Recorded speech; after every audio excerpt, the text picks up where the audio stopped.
आज हम भुजाओं के आधार पर त्रिभुज कितने प्रकार के होते हैं उस पर बात करेंगे। तो जैसा कि आपको दिख रहा है, ये 3 बच्चे खड़े हैं और तीनों की लंबाई बराबर है। तीनों की लंबाई बराबर है। तीनों की लंबाई बराबर है।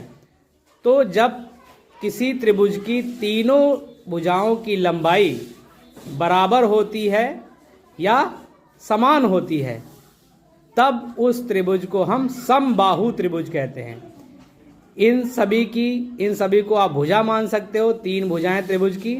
तो ये हो गया समबाहु त्रिभुज हो गया, जिसमें त्रिभुज की तीनों भुजाएं बराबर होती हैं, वह हो जाता है समबाहु त्रिभुज। अब हम बात करते हैं समद्विबाहु। जैसे कि आप दिख रहा है, ये 3 बच्चे हैं, इसमें 2 बच्चे बराबर के हैं और 1 बच्चा छोटा है।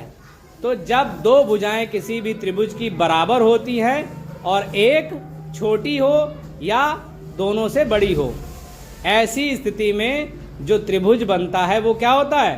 समद्विबाहु त्रिभुज होता है, जिसमें 2 भुजाएं बराबर होती हैं, एक भुजा बराबर नहीं होती, या तो छोटी होगी या बड़ी होगी। ऐसे त्रिभुज को हम समद्विबाहु त्रिभुज कहते हैं। ठीक है।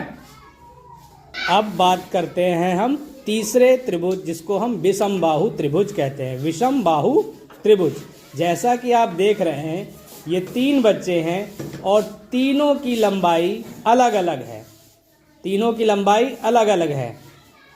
तो इसी तरह से जब किसी भी त्रिभुज में तीनों भुजाओं या तीनों बाहों की लंबाई अलग अलग होती है, उस त्रिभुज को हम विषमबाहु त्रिभुज कहते हैं। जैसे कि आपको दिख रहा होगा कि ये तीनों बच्चों की लंबाई अलग अलग है, एक सबसे छोटा है, एक उससे बड़ा है और एक उससे बड़ा है। तो इसी तरह से हम समझ सकते हैं कि विषमबाहु त्रिभुज में तीनों भुजाओं की लंबाई असमान होती है, अर्थात अलग अलग होती है। तो हमने यहाँ पर समझा कि समबाहु त्रिभुज क्या होता है, समद्विबाहु त्रिभुज क्या होता है और विषमबाहु त्रिभुज क्या होता है। ओके, तो इस तरह से हम लोग समझ सकते हैं। इस तरह से हम भुजाओं के आधार पर त्रिभुज को समझ सकते हैं। समबाहु, समद्विबाहु, विषमबाहु। जिसमें तीनों भुजाएं बराबर हैं वो समबाहु है, इक्विलेटरल है। जिसमें 2 भुजाएं बराबर हैं वो समद्विबाहु है, आइसोसेलेस है। जिसमें विषमबाहु है, जिसमें तीनों भुजाएं किसी के बराबर नहीं है, वो स्केलेन है।